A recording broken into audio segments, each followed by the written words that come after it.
Are you hungry? Good thing, because it's time for your weekly slice of Tres Leches, served as a podcast, your new favorite auditory treat where the zest of Latino culture meets the effervescence of queer narratives. With your hosts, Johnny, Ian, and Juan. Enjoy! Are we recording? Oh, yes, we are! Hello, everybody. Happy New Year to you. It is 2024. Can you believe it? I can't believe it. I really can't. And yet here we are. It is so good to be back with you for another edition of Tres Leches, served from our hearts into your home. Yes. How are you, Johnny and Ian? How are you both? We're good. Ian is good. It's just I'm laughing and people are going to be like, oh, Ian didn't take his ADHD medication or something. Oh, my goodness. Do you take ADHD medication? No, but I should. Oh, okay. Well, where were we? For those of you who don't know, my name is Juan Torres-Falcon. I am one of your hosts. I am so happy to be with you. And I am joined by two Miami All-Stars. Only to be outdone by Gloria Estefan and Pitbull. Johnny Sibley and Ian Paget. Hello, my dears. Hello. I was going to sing like Kimbara Kimbara, and I was like, that's the wrong one. Listen, Celia Cruz, although probably more identified with Cuba, is a Miami icon as well. There's Celia Cruz way. Yeah. Babes, it's 2024. Yeah. How are you feeling so far? Wow.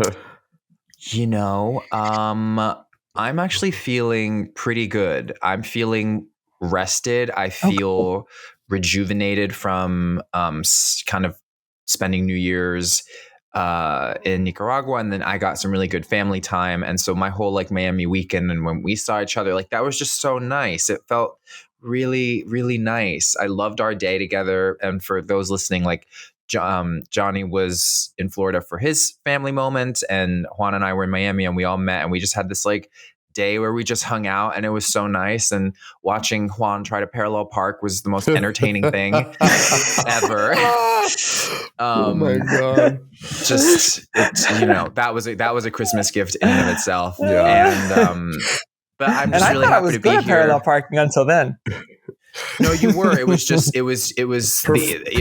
performance anxiety. Yeah. Performance anxiety. Yes, exactly. Yeah, I will say it was such a nice way to end 2023, like with family, with the people I care about, with you guys, going to Austin to see Joe and Jeremy and stay with them, with Finn and the other dogs. Just really a really nice way to wrap up 2024, I think.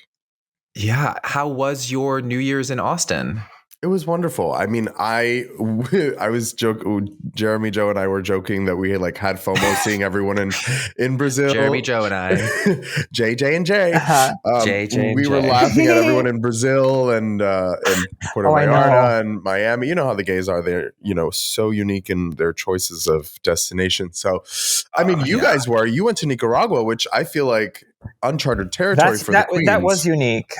That was unique. It was really, really. It was nice. Exactly. It was. I have to say, I want us all to go. I want us to do a week there, and we just do a week of podcasting, a full day, and we just we have a travel show. Tres Leches on the road. Oh my God, in Managua, it would be amazing. Tres Leches actually to go. That is marketing genius. Oh my God. I really like that. I have to say too, I don't know if you guys feel the same way when you travel, but I always come back and I want to keep the Ian that is who he is when he travels, because he wakes up and he doesn't check his phone as much. I'm not doing the same thing. My mind isn't oh, you can do those habits here, because I'm genuinely in awe of where I am. So I'm waking up, I'm going to watch the sunset. I'm spending a little bit more time just exploring, enjoying whatever view. Exactly. And because Nicaragua was a place I had never been to before and hadn't experienced, hadn't done volcanoes, there was a lot of newness happening, and it just felt kind of like child again, like when you went on your first vacations with your parents, Totally. And it was like a good balance of activity and rest and a nice break from social media and like being on the phone in the way that I usually am, you know? Yeah, totally. Well, a little tease is, but we're going to be talking about social media today. So put a pin in that because I'd love to unpack that a little bit more, like how it was to welcome the new year that way. And Johnny, I know you're doing a social media cleanse. Is that what you would call it? Well, yeah. to be fair, it's an Instagram cleanse, not a social, like, because I have been on TikTok and X, formerly known as Twitter. Baby, X has me in a chokehold. I can't get off that app. I like it more now. Oh my God. Yeah. That's bad. It's where the bad boys and girls go. And I'm deep down I'm part of the bad girls club. You know what I mean? You are. Oh my God, you are. Deep down. Just I'm in the house like, I'm ready to fuck shit up. Yeah, exactly. But deep down, no. But I have to share, and I want to share with our listeners. I had a very sad thing happen to me at the beginning of the new year. I was with my sweet dog, my 12-year-old lab pit terrier mix named Diego, and he was in Florida with me for Christmas. And he just kind of quickly, his health really declined very quickly. And so he had to be, we had to put him to sleep. We had him put down on January 7th, this past Sunday. So my New Year's Eve was spent with him. He was really sick that night. So I stayed in to take care of him. And that's when I really noticed that his condition declined. So that first week of 2024, I spent essentially with my ex, taking care of him, spending time. We spoke to our vet, and they found cancer throughout his torso. I think she described it as a constellation of tumors across over his lung and heart, a mass by his spleen, and it was developing very quickly. He had masses on the exterior on his body that were growing. I mean, it was just a true, like they kept calling it a cancerous event. Mm-hmm. And he was such a sweet, sweet dog. We adopted him when he was 2 years old. In Brooklyn from an organization called Badass Brooklyn. He came from the South, and he was just a very stoic, solemn dog. He was not very warm or cuddly, but he was very loving and tender. And, the vet said on January 1st, when I called in, she was like, if this is what he's showing, I really suggest that you spend as much time with him this week as possible with your ex. And so I kind of moved in, I moved into my ex's apartment, and we spent the week together taking care of him and giving him the kind of cosplay of what his life was like when we were together, which, I think was the time when he was most stable and calm, and get to give him that experience again for his last week was very, very sweet. It's something I will never forget. I'll never forget it. Being able to do that for him, it was really nice, and it was healing for me too. Absolutely. I told Johnny and Ian that my ex, he's gotten his. I've gotten my punches in on this podcast, but that week with him was so healing because we were able to talk. You know how that week between Christmas and New Year's is kind of like this weird dead week anyway? Yeah. So we just kind of extended that energy into the new year. We just kind of continued that kind of holiday energy where we were working but not working, and just talking about us and how much Diego meant to us and how much he was a representation of our love for each other and how much we care for each other still. And we talked about his new relationship and, my new quest for love and where we went wrong, what we did right. And we had someone come to the home. The pet euthanasia services came to us. We gave him kind of like the perfect weekend. When we adopted him, all those years ago, it was snowing. And it was snowing his last full day with us. So we got like a picture, of his first day and his last day in the snow. and we gave him his favorite foods. And then on Sunday, the pet euthanasia people came, and on his bed at home with us, you know, as Johnny said to me, it brought me great comfort that the last two people he was going to see was us, Jack and I. And it feels cruel because he was only 12, but he had a very full life. And, you know, when my grandfather died, he said something right before. He said that he was at peace because he had done everything he needed to do in this life. And he looked at me and he was like, I raised him. Look at my daughters. Look at my son. Because he did raise me. And so he was like, I did everything I needed to do. And that is something I took from, you know, from that very scary time when he was letting himself go. And I realized that Diego did a similar thing for us. He waited until he brought us back together so that Jack and I could have that time to kind of sew up some of the wounds that were left open from our breakup. And when he was ready, he told us. It was Sunday and it was perfect. The pet euthanasia people came and it was out of a dream. So quiet, so peaceful. And it was as elegant a death. It was a ceremony worthy of Cleopatra. It was solemn and quiet. He literally, they gave him the injection of the medication, and he literally passed out eating mac and cheese. He was licking up mac and cheese until his eyes closed. Is that not the sweetest thing? That's so it beautiful. was hard, but it was wonderful. And then after that, so that was January 7th.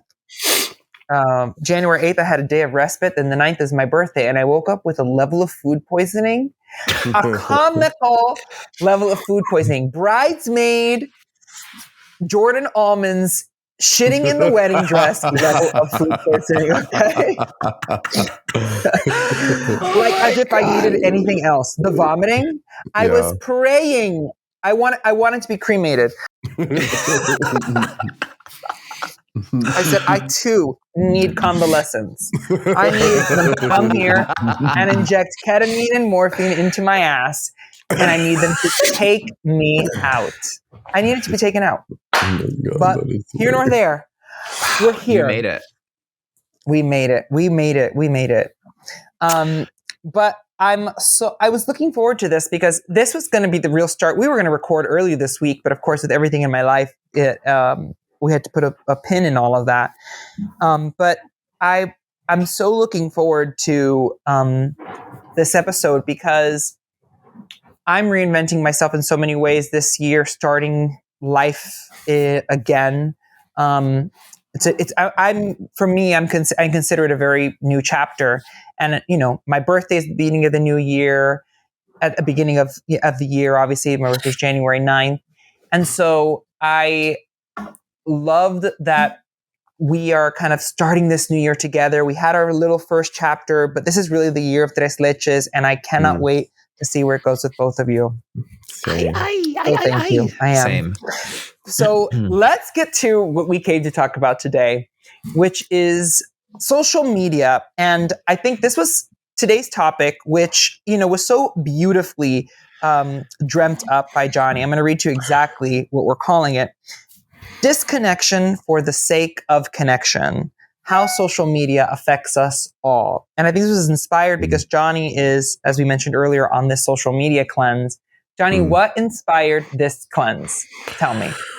Well, it's always nice. I always think it's nice when, you know, you start something new. I love new beginnings. I love Mondays.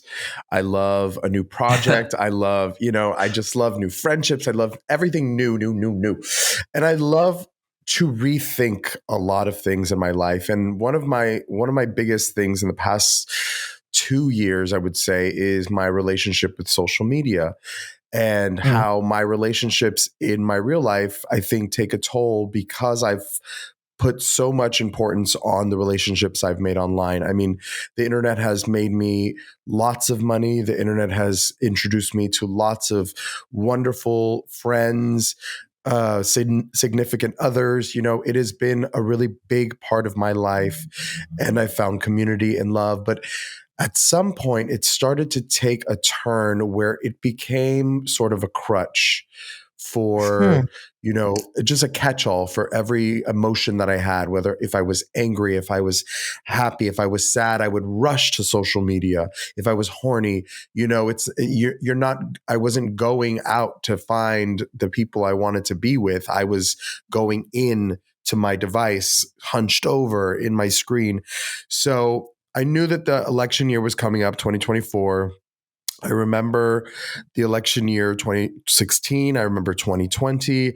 I remember the aftermath, the fallout of those things. And I just had like a That's So Raven moment where I was like, I need some sort of change. So this was just kind of I've done cleanses before. I've gotten off social media before. And every single time it feels like we're going from black and white to color. So it's just another exploration of what it would be like, not only to be off for 30 days, but to then wean myself off of the amount that I use and maybe change some habits. So I spoke very candidly about it on my stories and stuff. And it was so surprising to me, surprising and not surprising as well, the amount of people that were like, oh my God, I need this too. Oh my God, I have such an issue with social media. Oh my God, I wish I could. So yeah, that's what really was the impetus for it. And I like that. Be the change you want to see in the world. Ian, what was the book that you both read? Dopamine Nation? Dopamine Nation, Finding a Balance in the Age of Indulgence. So here's my question. Yeah. We're not elder millennials, but we are millennials. We're the heart of it. We are the heart. Are we elder millennials? We might be. No. I don't want to, I won't take, we're close to it. We're like we're millennium plus. We're definitely exactly. We're millennials 27 plus. We are definitely that. So yeah, I mean, my Facebook account was active my senior year of high school. So my entire adult life, my entire adult life, Facebook has been a part of my life. Instagram, early adopter. Remember MySpace. True. I try to forget it, but yeah. And MySpace. So, Johnny, with some of this, I know that you were saying like you went to social media to express yourself when you're angry, when you're sad, etc. But did you also find that you were using it kind of mindlessly? Absolutely. One of the biggest things I notice when I do a cleanse or when I get offline is the knee-jerk reaction, the reflex to just pick up my phone and type in Instagram or look for Instagram it's just like, it's not even something I'm doing consciously. It's an unconscious thing that we do. Even up to, I've been off since truly December 31st at 12 o'clock. I deleted it from my phone. But even yesterday, I picked up my phone. I think I was like in a situation or like in an environment where like we use it as like a crutch to be like, oh, I don't want to engage with whatever is happening in front of me. So I immediately picked up my phone. And I'm like, oh God, I don't have Instagram on my phone right now. So it's become like this thing that even though I'm not consciously doing it, it's still happening. And I think that a lot of us, like sometimes I would be on the couch just on Instagram and then I would look up and it would be like 2 hours had passed. And I was like, what the fuck just happened? I was, and then, Real Housewives is on the TV and I'm like, oh wait, I just missed like 30 minutes of that episode because I got lost in like a TikTok or a dissertation about, whatever the fuck is going on in the world. Yeah. Does that happen to you guys? I was actually just going to say that even in smaller moments that you don't really think about, but I'm aware of, is when I'm getting in an elevator. So like when I go to Hudson Yards and I go to the Equinox, I noticed these like in the last week how quickly when I got in an elevator and if someone came in and it's not that there's no awkwardness. It's not like I'm afraid to engage with them. There would be no, but I just noticed how we got in and there's this like way that it was just this knee jerk, like you grab the phone to like give yourself something to do so that you seem like you have something to do. Like, wow. But it's like, baby, you just get in that elevator and like, And I have to literally be like, oh, there's nothing. And I just put it down and I look. And then sometimes it's so nice to kind of catch yourself. Mm-hmm. And then you go, well, let me look at the person who's in front of me. And so, or behind me. And then you like, look at that, there's just this way that you go, why don't I look around me rather than in my phone to show that something's going on? Why don't I just have something going on? I know that's like so specific, but my mind, and that's where I notice there's the knee jerk open your phone reaction. To your point about this kind of knee jerk, I have noticed something in myself in the last couple of years is that social media has become, you are both still creating very actively.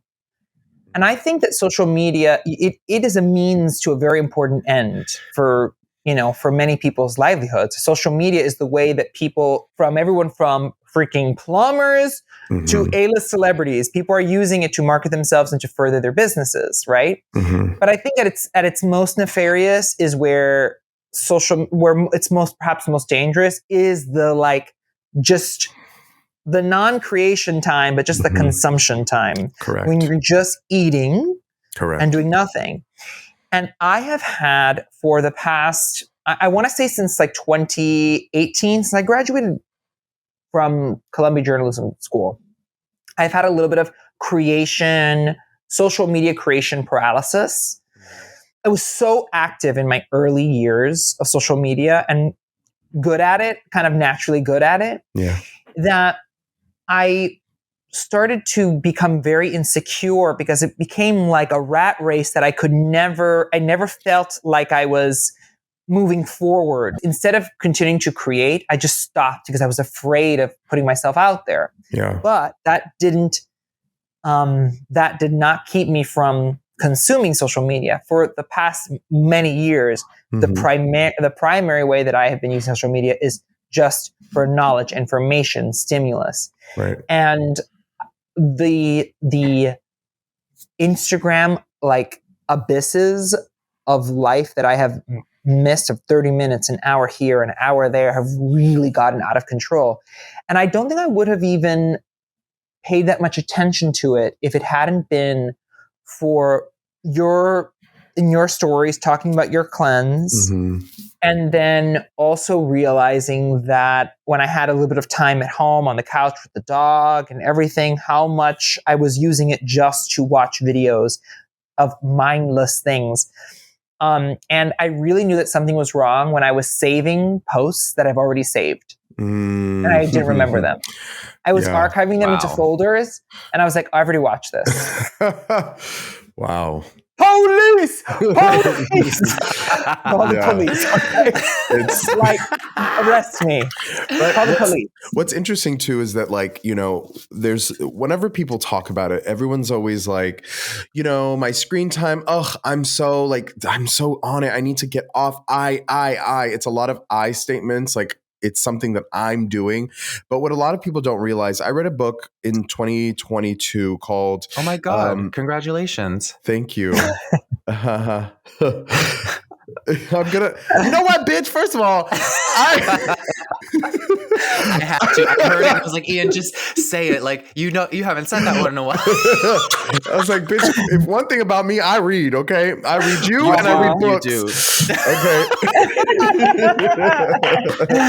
Wow. Oh my God. And we're back. Oh my God. That's funny. I read this book in 2022 called Stolen Focus, Why We Can't Pay Attention by Jonathan Hari. I highly recommend it. But it basically broke down why it is that we are almost forced online by big tech and corporations. So, even when people drink, when people, any habit formed by people that then, is like, oh, I need to stop drinking. But we don't realize the implication that society has on why we feel the way we feel. It's so simple as when you disconnect Facebook, but you're still getting emails that say, Ian misses you. They want to hear what you think about that. Is, and because the more that you're online, the more you're spending money, the more you're buying. And I remember reading that in the book and be like, I don't really spend that much money online. And I'm like, wait, that's not true. I'll see a TikTok of like a water bottle and I'm like, oh my God, that's so cute. Amazon. Ducka, ducka. I'm maybe not buying in the app, but anyway, the more that we're engaged, the more they're making money. So they have rigged the system basically in order to keep you invested.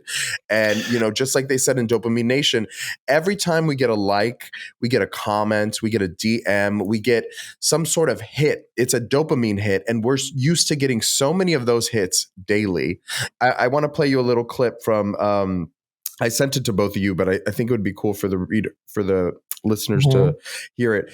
It's from this Mo News podcast. They had an author. Her name is Nero Feliciano. She has a book called This Book Won't Make You Happy, which is such a great title.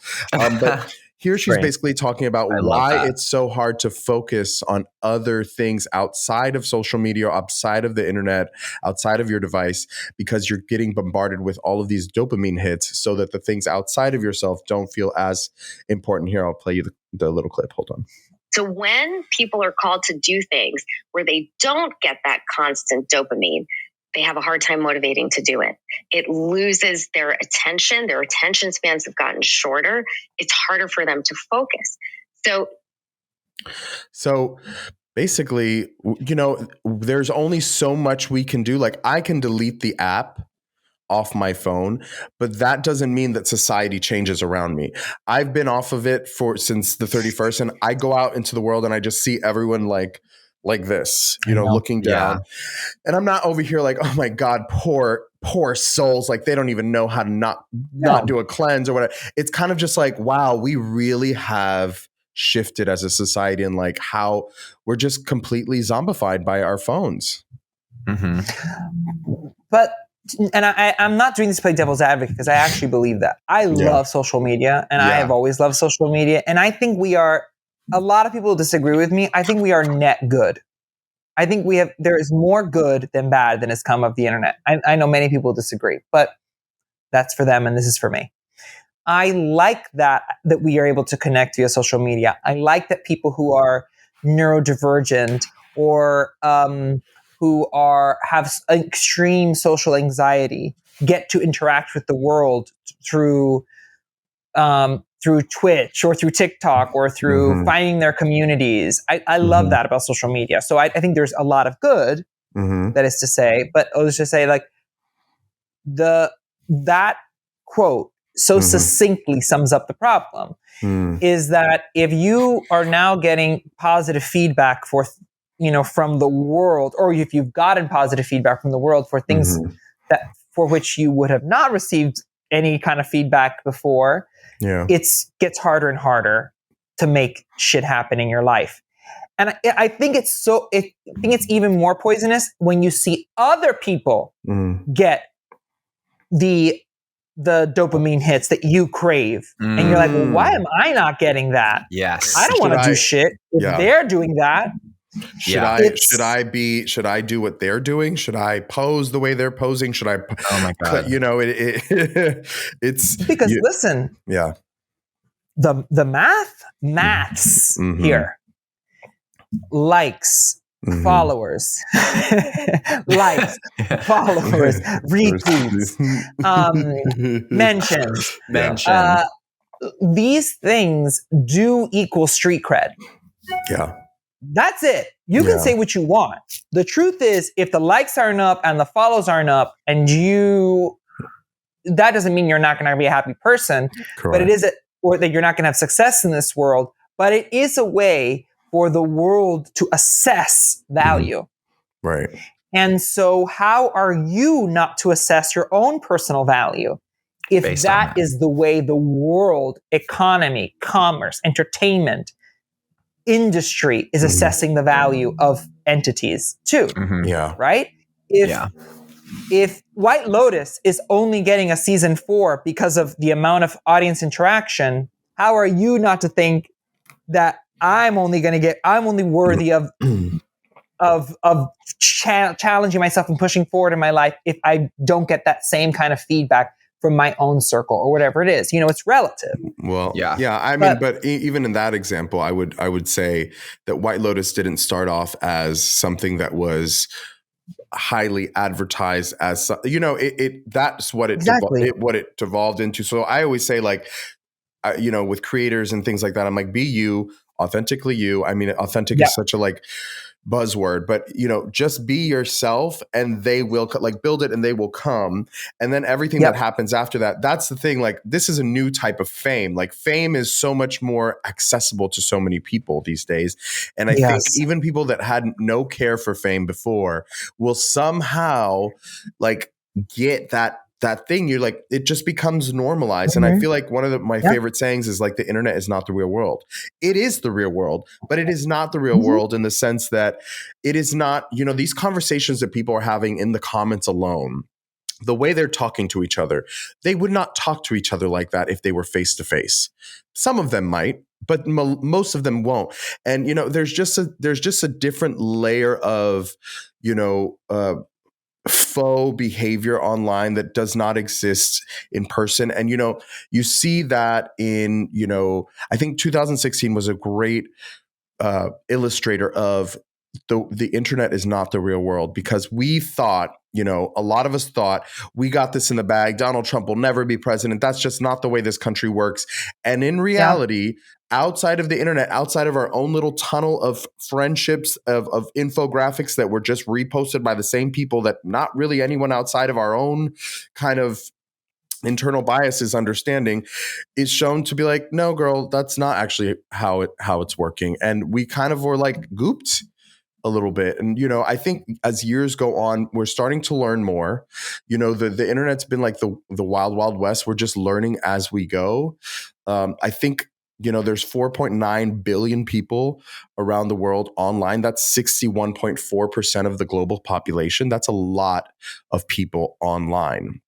And so it's just part of our world. But another book that I read that I shared in my my list of favorite things is called Digital Minimalism, and it basically talks about it's not that we need to all get offline and we need to go be Amish, and forget about what we've done, but it is about using technology for its intended purpose.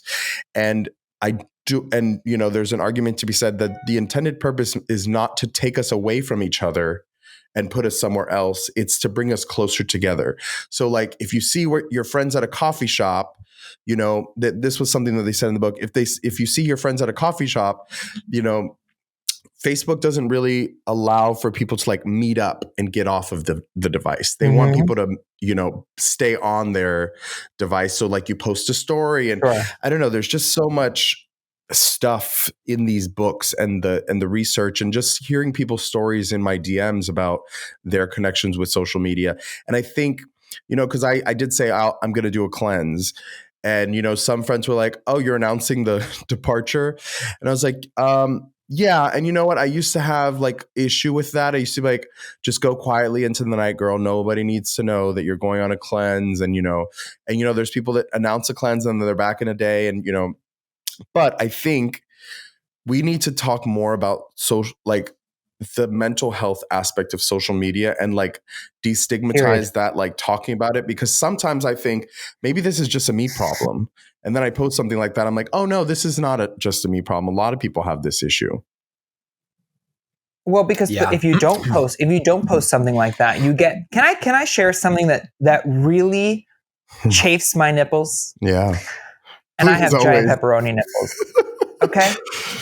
I hate when people say this. Hello, doctor, are you alive? Or I want to read it. Someone wrote it to me today, so I just want to read it exactly how it was. It was very simple. Oh, just Juan, are you alive? Oh. I think it is the most condescending thing to ask someone. It's so stupid and childish. Do you care about who I am? Media? Or are you just like, am I MIA and you've got a problem with that? Do I owe you money? Do I owe you money? Do I have the Wi-Fi password that you need? I don't have the Wi-Fi password. I don't got nothing that you need. So why are you asking that question? And I think that people, when you disappear from social media, if you're not present on social media and you have been, you get texts like that, like, hey, anything wrong? What's going on? Like, you know what? Yeah, I'll tell you what the fuck is wrong, bitch. My dopamine levels have been totally disturbed by social media for the past couple of years. And if I disappear for a couple of days, that's what it needs to be. So I think that, you know, sometimes in a way you preempt that by saying, hey, I'm taking a little break. Everything's good, but I'm okay. I'm not saying that that's mandatory, but, you know, people have this thing where it's like, oh, you're going silent. Like, yeah, that's what I'm doing. You know, what's interesting too, though, is I've had quite the opposite happen to me. It's like when you get offline, you realize how many people you don't speak to, how many people you don't if it actually, weren't for just if being it weren't on for Instagram DMs, responding to people's stories, it is the veneer of connection. And, you know, in digital minimalism, they talk about the weak tie connections. These are, you have many weak tie connections because a lot of these people, you don't know their mother's first name. You don't know where they grew up. You don't know actually anything about them, but yet you know what they post and, you know, you have, that's my friend. That's my friend. That's not actually your friend. You don't even know them. And then you get offline, you say, I'm leaving, or you don't say I'm leaving. And then days go by and I'm like, holy shit, no one's texting me. I'm, you know, and you could either be like, wow, I feel so lonely, because that is part of it. But then you pick up your phone and you text, and even, you know, I text you guys, which I don't usually do when I'm online, to say, how's your week going? Because I don't know how your week's going, because I'm not online, and, you know, I don't know what you're, you know, so it's like, it's this thing that I realize, wow, we are so into our stuff, our devices, that we're not actually checking. Like, you know, there was another example in the book that said wishing people a happy birthday. And it's like, well, I don't want to get offline because that's how I know people's birthday. And like, if I don't wish them a happy birthday on my story or on a status, like they're going to be mad. And the author's like, well, text them or call them, or better yet, show up to their house if you live in the same city and bring them a gift and say, happy birthday. It's your birthday. You know, like, it's not crazy to do that. Like, I'm having a friend come over later and we're going to build Legos. Yeah. You know, like, that's, just it's that lack of play that we don't have because we're, you know, and here's the thing, like, I don't want this to be like a bashing social media thing. Like, I wouldn't have a lot of the things that I have were it not for my usage of social media and but I will say there is a time to pick up the phone and there's a time to put it down. And I think, you know, even hearing friends that are like, oh yeah, I don't sleep with the phone in the room. I put that in the living room. And, you know, and I was thinking the other day, because I was making my breakfast, and my little morning routine is so special to me, like making my coffee and my breakfast. But I'm like on the phone while I'm making my coffee, and I like spill the coffee, and then I spill and I'm like, fuck. And instead of being like, put the phone down, wait till you finish the breakfast and the coffee, and then you can start your stories. You know, it's little things like that that I feel like if we change just little, then we'll find that our dependency changes as well. Yeah.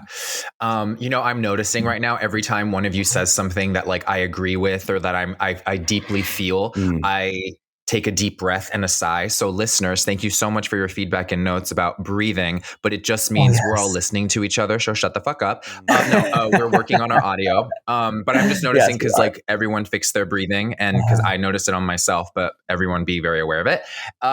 Separate to that, I noticed today, I'm such a cunt. I just give notes. And I was like coming out of the bathroom, and I think I brushed my teeth, and I realized that the phone is like a puppy. Like it's like the first thing I grab, and it's going with me in every room. And I was like, what is this coming to the bathroom with me right now? Like while I'm brushing my teeth, like, and I clocked it, and I just thought, wow, like that is crazy that's where my brain's like, oh, bring that with you. And I wasn't even like sitting on the John, you know what I mean? Sitting on the John.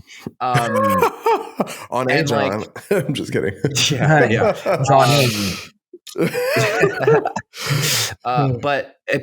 But I and just kind of to piggyback on what you're saying, where like when I am not on the phone, or I'm only using it for, like, for example, last night oh my God, what is the word when you just like, I conjured a night. That's terrible. That's not the word I really mean. But like exactly. I conjured a night with some friends because I was listening to a podcast earlier in the week where my favorite psychotherapist, Esther Perel, talked about ways to connect more in real life with people and to get yourself out of your own head and off of the phone. Yeah. And she was like, you know, cooking with friends is a great way to commune with people because you're using your hands and you're able to really kind of talk in a way where you're not able to hold the phone. You're not able to kind of escape.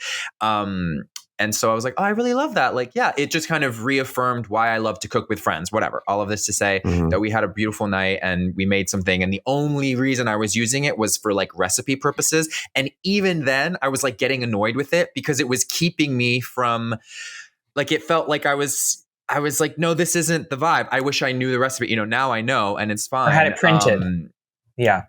Or had it literally, I was like, this is why a cookbook, this is why I love, like people like, you should get a Kindle. I'm like, I know it's really only for reading and I'll be married quite contrarian on it for a little bit. And unless someone buys it for me, I am always going to just pick a book. You know what I mean? Yeah. I like the smell of it. I like the texture. I like the novelty of real things in my hand, you know what I mean? Not that a phone and things aren't real on there, but it is so freeing. It feels kind of like, oh, like it reminds you you're a human, you know? Yeah. So an interesting thing. Human, yeah, exactly. We need reminders of being. I mean, reminders of our own humanity are around all around. I was just on the subway and a man took a shit in front of me today, and that reminded me that reminded you of your humanness. Human. Yeah. But I think you are pretty good. And I don't know what you would say to this, Ian. Your ascent on social media is the kind of thing that 8th graders and 9th graders around of America are bringing into Career Day as a model for what they want. I hope you know that. You know, the number one job that people want, that children want under 18, I think is right now is a influencer, like successful influencer. Yeah. Mm-hmm. And, you know, what your kind of like incredible build and ascent is really the word. I hate to use it twice, but your ascent in 2020 is, you know, that's the stuff that dreams are made of, right? In this day and age. But I find that you were very good at either you're hiding it or something. But you seem to be pretty good at keeping burnout at bay. You know, I've never seen you kind of like completely spiral the way that I've seen other influencers who had your similar experience do. What would you say? Maybe that's something on observation, but what would you say are things that you've done to kind of help keep you, you know, grounded in this and have kept you sane? I'm sure there are days in which you don't feel sane, but it's interesting to hear you say that because I guess maybe I guess I am really good at like kind of faking it or not, or I share moments of vulnerability in my life, but you know, my content creating journey has been really tough because for the beginning of it, it was very much spearheaded by Christopher, and we made this thing together. And you know, it like you said, it was like, it really was like what dreams, like stuff dreams are made of. And when we broke up, all of a sudden I had to start thinking about things in a producer, writer, director hat more than I ever thought, or more than I ever had to. But now there was pressure added towards it because I was making money off of it. It was this new lifeline, and I really didn't want to lose that because it afforded me so many great things. It afforded me, you know, like eyes on me from some of the best agencies in the world, people like, you know, yes, the sending of gifts, but these it just was a crazy moment that you go, oh, well, now I'm scared to lose that. I want to keep that. And it's not even like the praise from other people. That relevance thing, I think, is always going to be with us. I think that also just stems from dopamine rush, this need to want to feel like love from people and that's like a separate sorry? To feel vital. like yes, exactly. just an intrinsic part of people's lives. Yeah.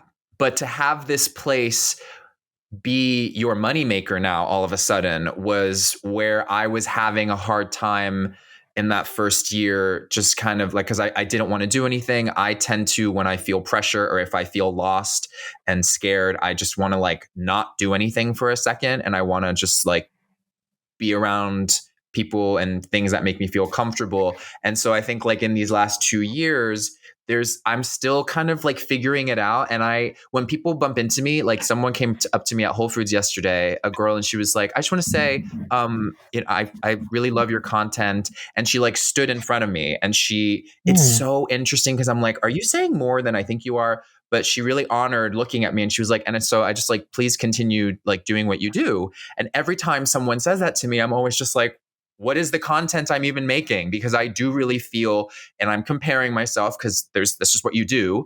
If I was Martin Scorsese, I'd be like, well, these other directors do this, and this is what I do. So these other content creators that I think are putting way more effort than I am, have an idea, they go after it. They just have a little bit more of a specific, this is what I'm selling. And I don't really know what that is about me. I don't know what I'm selling. That's why sometimes it's so much easier to have someone tell me what to do because I can do that great.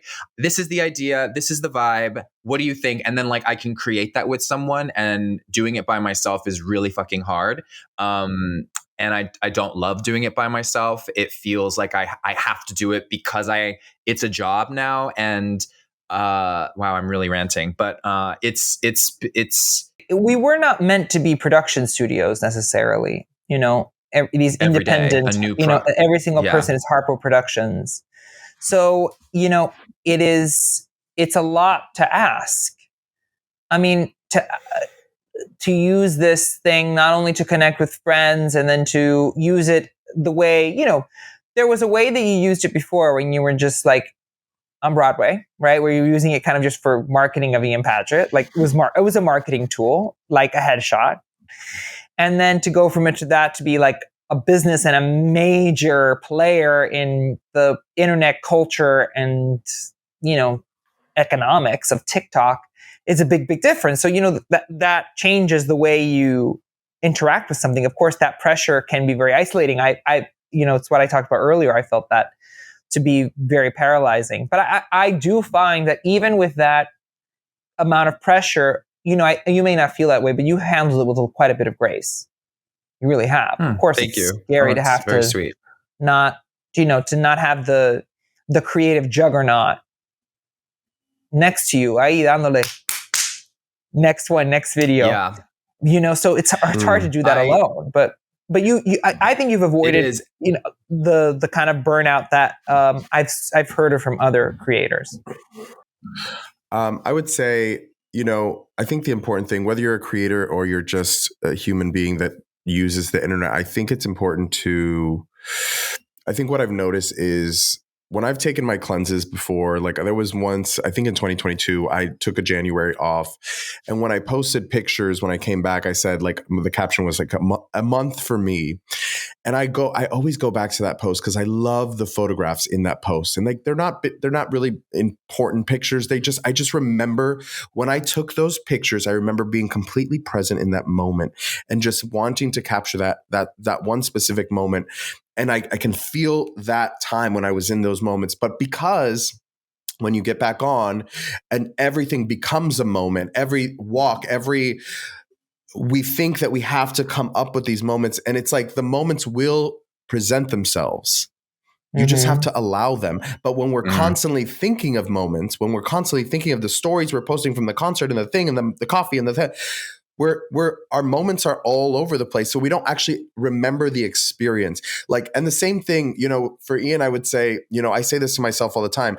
When stand-up comedians, when playwrights, when artists create things, they're not creating the first joke that comes to mind. They're hearing that joke and they're sussing that joke out. They're keep playing that joke until the joke is what they want. And I think sometimes because There's monetary things that come with, being a creator. Sometimes we do things off the cuff. I remember when I used to do my Julissa videos, I used to set up the camera and just go, go, go, go, go. But the more I made money, the more following I had, the more I thought about, okay, wait, is that as funny as it?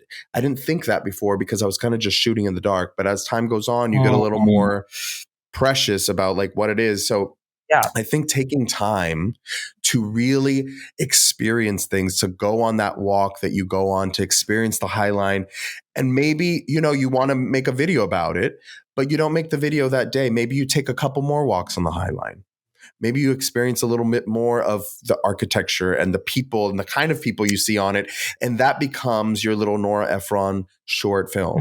You know what I mean? Like, yes. I think we're so used to jumping the gun, to like responding to the sexy man that we see. And it's like, hold back a little bit. Yeah. I could use a little bit of that. Content creation and just living online is a lot of work, which is why I think taking a cleanse is so helpful, because you get to do the life IRL, which is also a lot of work, Yeah.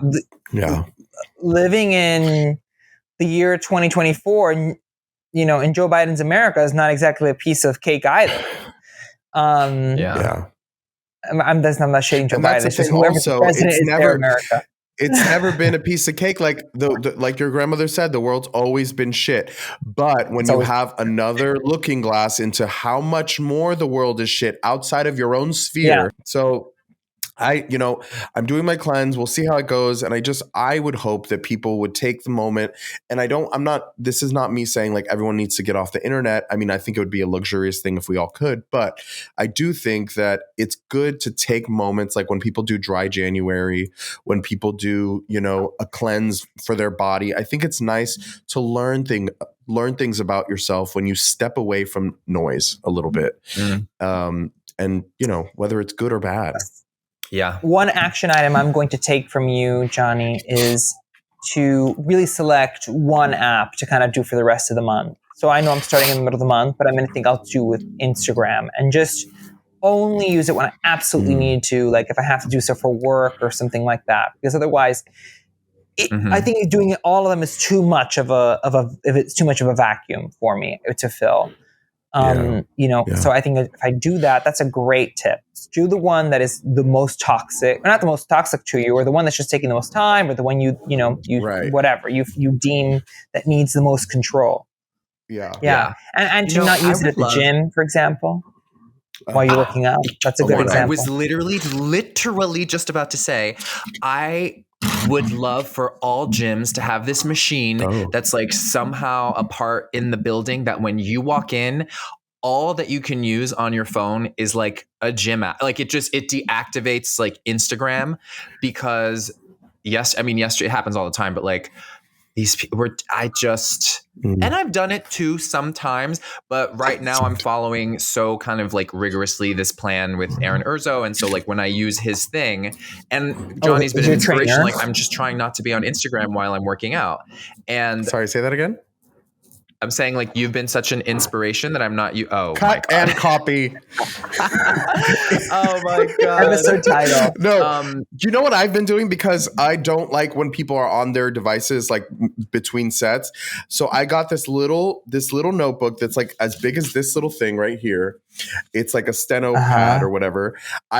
Before I go to the gym, I have been writing out my workout, like what I'm going to do. Okay. And I take my little pad and my pen and I do my exercise, and then I put how much weight I use for how many sets, reps.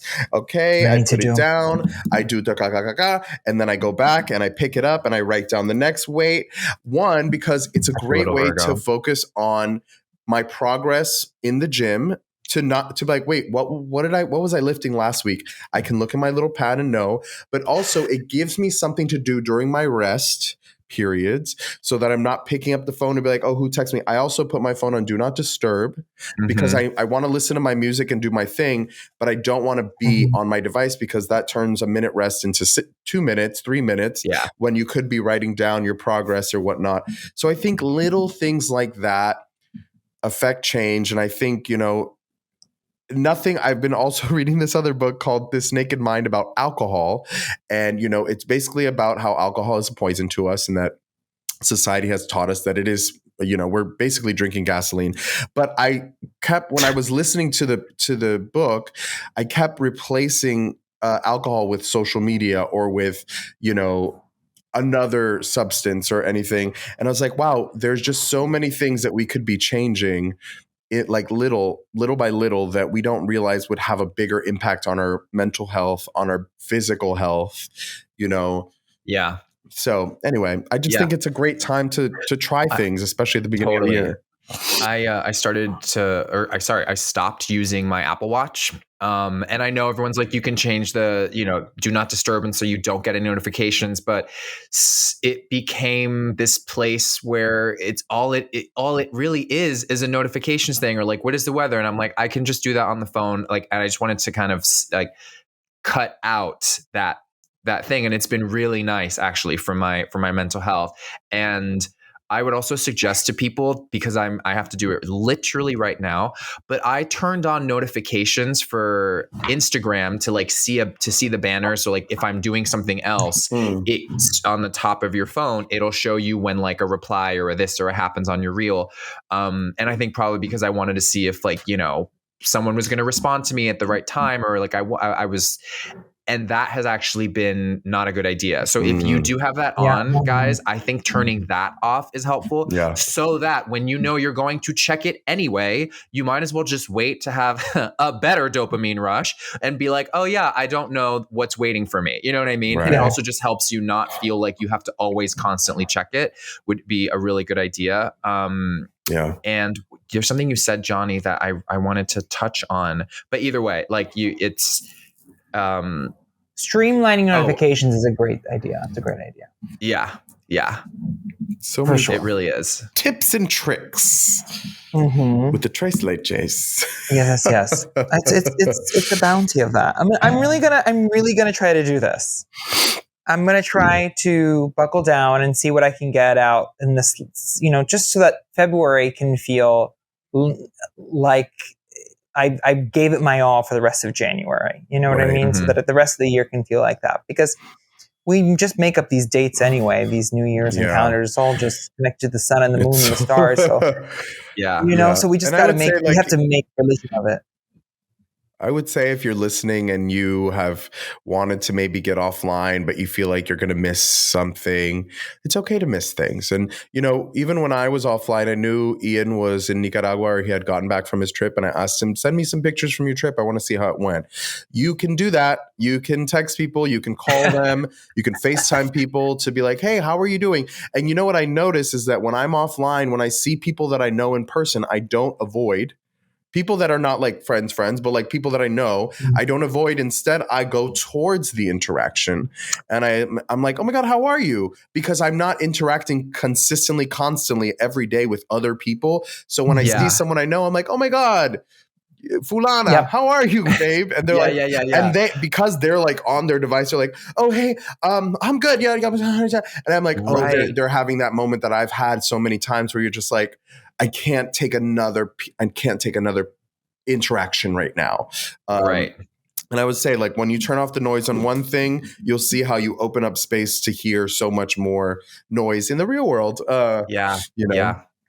So I love that. That is such a really, I just really see that interaction, and it makes total you know exactly sense. What I'm talking about. I know what you mean, and I haven't really ever thought about the way that clock ticks and how that works. But you're right. There's this way that we're inundated because of the phone, and we're seeing so much that it's almost like, well, I'm experiencing a lot here. So like, I don't really need to actually engage with you, but it's not even so deliberate. It's like you're saying, it's this knee jerk kind of.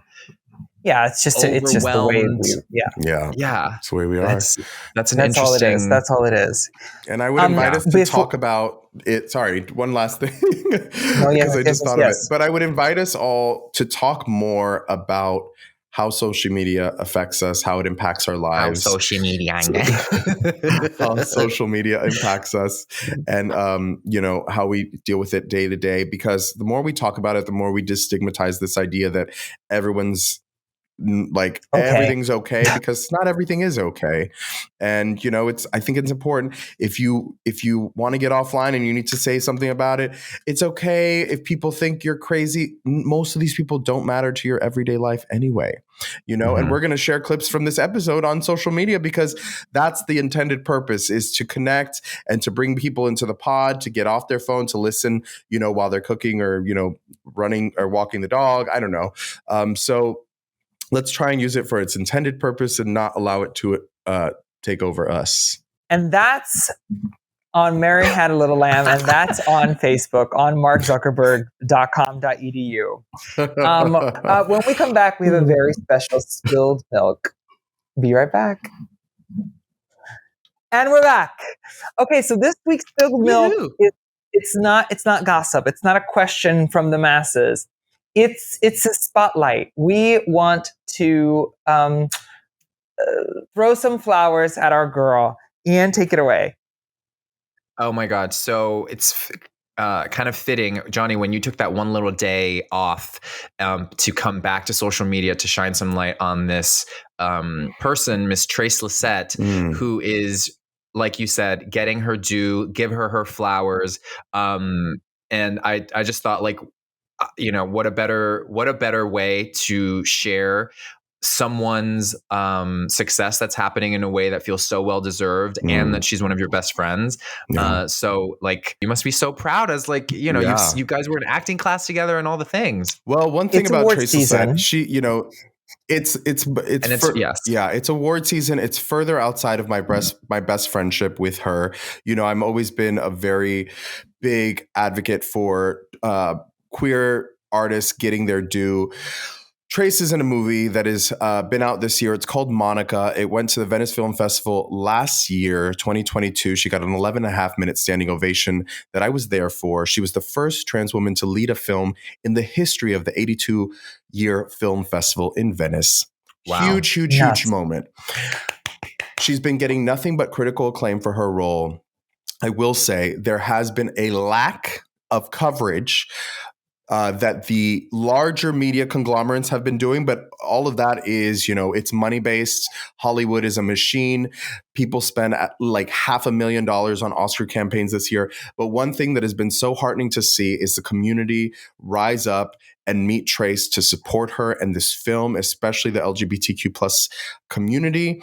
I think it's important to recognize her. She's been on so many shows. She's been in movies with Jennifer Lopez from Hustlers. She's been in Transparent. She's been on so many different shows. And she was one of the first girls to come and pop up on the screen to give way for the rest of the girls and boys and non-binary family to have these characters. So she's not loud. She doesn't talk about how important she is to this community. But I'm here to tell you that Miss Trace Lissette has earned her flowers over these past years and years of buckling down, auditioning, and not saying a damn word. And guess what? One thing about Trace that you will never take away from her is that she will always speak truth to power when it comes to other people, even if it is not popular, it is not favorable. So I want to say here today on Tres Leches, in this spilled milk session, this is dedicated to Trace Lissette. Thank you so much, sis, for all that you do.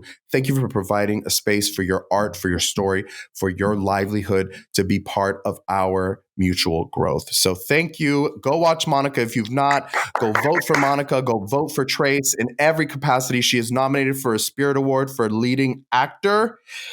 And, because they have like a big, they've degendered the category. So she's up against everybody this year. So I'm just so happy for her. And, hopefully she wins. But anyway, shout out to Trace Lissette. Thank you. We love you. We love you so much. And the beauty is unmatched. And doing it all looking like that. Honey. We love you, Trace. We love you. Okay, well, this has been such a wonderful Gilded Age. We're back. 2024. We are back and ready to go. Yeah, we love you so much. We'll see you next week.